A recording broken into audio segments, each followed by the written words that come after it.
अस्सलाम वालेकुम नाजरीन, मैं हूं मोहम्मद इस्लाम और वेलकम करता हूं आपको मुर्तज़ा गार्डन चैनल पे। नाजरीन, आज हम मुर्तज़ा साहब के पास आए हैं, इनसे कटोमा बेल के बारे में इंफॉर्मेशन जानेंगे। मुर्तज़ा साहब अस्सलाम वालेकुम, कैसे हैं आप? जी वालेकुम सलाम। मुर्तज़ा साहब, आप कटोमा बेल के बारे में नाजरीन को क्या इन्फॉर्मेशन देंगे? जी मैं इसके बारे में बड़ा अच्छा लोगों को बताऊंगा ताकि जो लोग नर्सरी पर लेने के लिए जा रहे हैं उनको समझ आए। इसकी क्वालिटी बताऊंगा, ठीक है ना? तो आप इस बात को समझना। चलो। अस्सलाम वालेकुम। जी वालेकुम सलाम। भाई मैं ज़रा बाहर से आ रहा था, मैंने कहा आपसे ज़रा इंफॉर्मेशन जान लें पौधे के बारे में। अच्छा तो अच्छा, मैं आपको, आप माली साहब इधर से ही आए, आप तो मेरे करीब ही रहते हैं। बिल्कुल आपकी ये साथ ही रहता है। हाँ, तो मैं आप तो आपका 2-4 मिनट का अगर टाइम दे दें तो फिर मैं ये प्रोग्राम करने के बाद मैं आपको ज़रूर गाइड करूँगा। नाराज़ नहीं होना आप, ठीक है? आप 2 मिनट बस खड़ा हो जाए। अच्छा जी मुर्तज़ा साहब। अच्छा जी, अच्छा मैं ये कटोमा बेल के बारे में आपको क्वालिटी बताऊं। इस कटोमा बेल की एक तो क्वालिटी पहली ये है कि आपने जिस जगह पे इसको रखना है, पहले तो ये अंदाज़ा लगाएं, बार बार उठा के इसकी जगह आपने चेंज नहीं करनी। जिस जगह पर ये पड़ी होगी ये उसी जगह से टेम्परेचर को पसंद करती है, उसी जगह पे इसको फूल आते हैं। आपने तरीका ये करना है, एक तो मैंने आपको ये बता दिया है कि आपने उस जगह से इसको बार बार चेंज नहीं करना। फिर आपने गोबर, डीकम्पोस्ट गोबर जो है वो खाद जो है वो इसको पसंद है। तो आपने जब भी इसको ये जो फूल इसको आते हैं, ये थोड़ा, ये इसकी खूबसूरती है। ये येलो कलर में आपको फूल ये दिखाई दे रहे होंगे। ये मेरे पास जो है ना, मैं जैसे डिलीवरियाँ वगैरह करता रहता हूँ, मेरे पास ये 4-5 थी और मैंने ये इस तरीके से, अब मेरे पास 2 रह गई हैं, बल्कि इसका एक अभी मेरा ख्याल आर्डर मुझे आ चुका है। इतनी अच्छी बेलें हैं। तो अभी मैं देने उनको डिलीवरी का एक मैंने टाइम मांगा है, तो इंशाल्लाह उनको मैं देने ज़रूर जाऊंगा। वो बहुत ही अच्छे लोग हैं, पहले भी मेरे से डिलीवरी मंगवाते हैं। क्वालिटी बता रहा हूँ इसकी। अच्छा, क्वालिटी इसकी ये है कि ये खूबसूरत चीज़ है, इसने बेल नहीं बनना, ये बुशी टाइप सीधी स्ट्रेट रहेगी।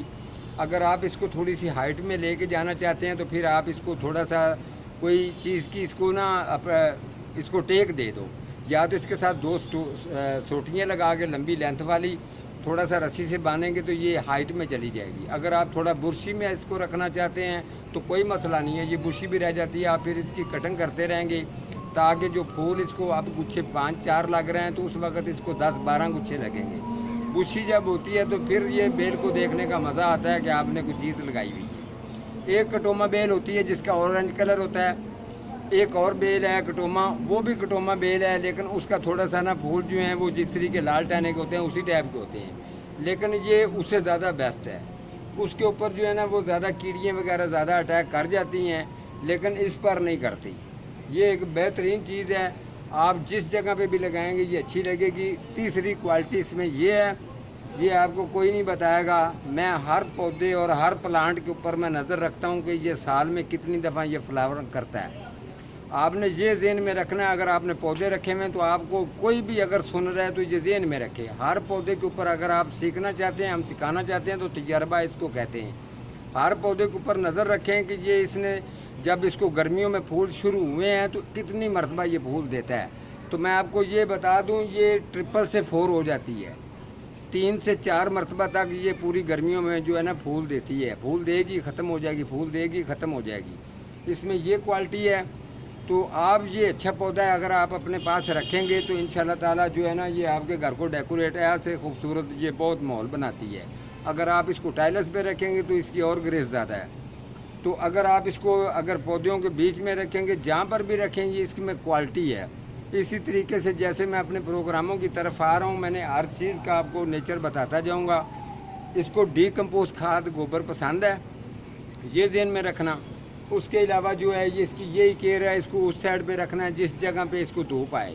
अगर आप इसके फूल चाहते हैं, अगर आप फूल नहीं चाहते तो फिर इसको थोड़ा सा साए में रख दें। पत्ते तो इसके रहेंगे लेकिन फूल नहीं आएंगे। ठीक है मुर्तज़ा साहब, इसकी वाटरिंग के बारे में बता दें नाजरीन को। हाँ, वाटरिंग, हाँ आपने आपका ठीक सवाल है। वाटरिंग का इसका तरीका ये है कि इसके गमले की जो जस्ट है, इसको पानी लगाने के लिए आपने जगह ज़्यादा छोड़नी है। अगर आपका पॉट बड़ा है, 12 इंच है, 14 इंच है, उसके हिसाब से अगर आप ज़्यादा जगह छोड़ेंगे तो ये इसका पानी जो नीचे ये स्टोर रखेगी, उसका कम से कम जो है ना वो 2.5-3 इंच इसकी जगह छोड़ें। इसीलिए 2.5-3 इंच जब आप इसको वाटरिंग करेंगे, वाटरिंग करने के बाद आपने एक दफ़ा इसको 10 मिनट डिले करना है। 10 मिनट डिले करने के बाद आपने फिर इसको वाटरिंग कर देनी है। फिर इसका सारा दिन का जितनी मर्ज़ी गर्मी पड़े, ये इसके अंदर मट्टी के अंदर इसका पानी स्टोर हो जाता है 1 दिन के लिए। अच्छा मुर्तज़ा साहब, आप इसकी प्राइस बता दें कि ये नाजरीन को कितने में मिल जाएगा? ये प्राइस इसकी 1000 रुपये भी प्राइस है, 800 भी है, इस हिसाब से जो है 1200 भी है। यानी कि जितना पौधे की हाइट होगी, ये छोटा पौधा भी मिल जाता है 100-150 का, 300 का, 400 का। जैसे जैसे ये बढ़ेगी, ये फैलाव ज़्यादा करेगी। अगर बड़े गमले के अंदर चली जाएगी, इसका रेट फिर बढ़ता ही जाना है। ठीक है नाजरीन, आपने मुर्तज़ा साहब से इन्फॉर्मेशन जानी। उम्मीद करता हूँ कि आपको पसंद आई होगी। हमारी वीडियो को लाइक और सब्सक्राइब कर दें और साथ में लगे बेल आइकन बटन को प्रेस कर दें ताकि आने वाली वीडियोज़ आपको मिलती रहें। अल्लाह निगहबान।